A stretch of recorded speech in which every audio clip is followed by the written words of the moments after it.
Democracy is a word that we have all heard so much in recent months, it may feel like it's been sapped of meaning. And depending on your perspective, the result of this month's election either demonstrated that America's system of self governance is in imminent peril or that it's absolutely as strong as ever. But either way, democracy has never been defined solely by the mobilization of voters to the polls every 2 or 4 years. Rather, it is a system of behaviors, norms, and practices that tap the wisdom of people to participate in decision making that affects them. So, what role, if any, should democratic principles play in the workplace? And how do they relate to economic opportunity? Businesses are famously not democracies, but their success does depend on, among other factors, the willing and committed participation of workers and input of workers. And we know from our EOP colleagues' work on job quality, as well as the US Surgeon General's framework for workplace well-being, that for workers, voice, agency, and participation in decision-making are critical elements of a good job that supports worker mental health and well-being.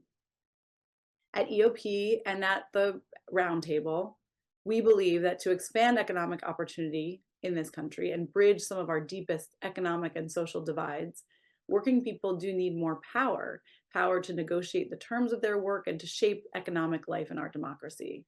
The conventional assumption of American business leaders that sharing any power in decision-making is to be avoided obscures opportunities for progress, leaves many workers stuck in the middle, and overlooks historical and comparative evidence that sustained economic growth happens when both workers and employers have a seat at the table.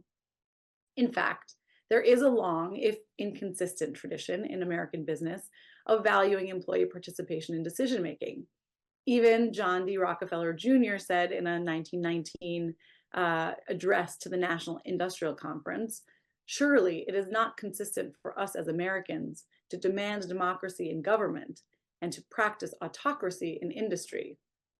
When workers have a say in the conditions of their employment, they are better able to ensure their own safety and well-being, negotiate fair wages and benefits, and create a work environment that drives productivity and innovation.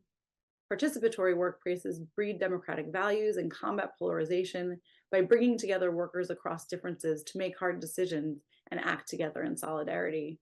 And research shows that organized workforces can support good corporate governance and positively impact productivity while also attracting and retaining talent.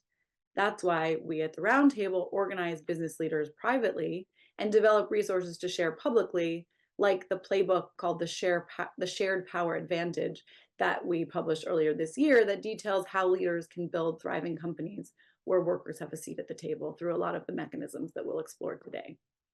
According to Gallup, the percentage of employees who strongly agree that their organization cares about their overall well-being hit a record low since Gallup has been asking this question of 21% this year. And generally kind of worker self-reporting of their well-being is at an all-time low.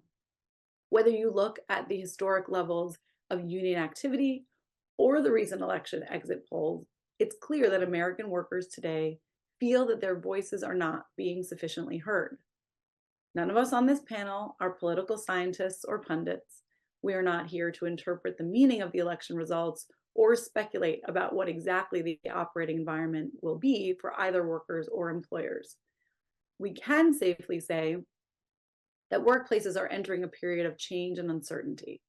But in some ways, that's not very new. From the Great Recession and the fissuring of the workplace to Me Too and Black Lives Matter to COVID, the American workplace has experienced a series of disruptions in recent years, and many of these participatory and democratic practices have stood the test of time. If anything, now is a time when the private sector and all employers will be called upon to step up. It will be more important than ever for leaders in the workplace and those advising and coaching them to promote engaging, participatory, and supportive work environments.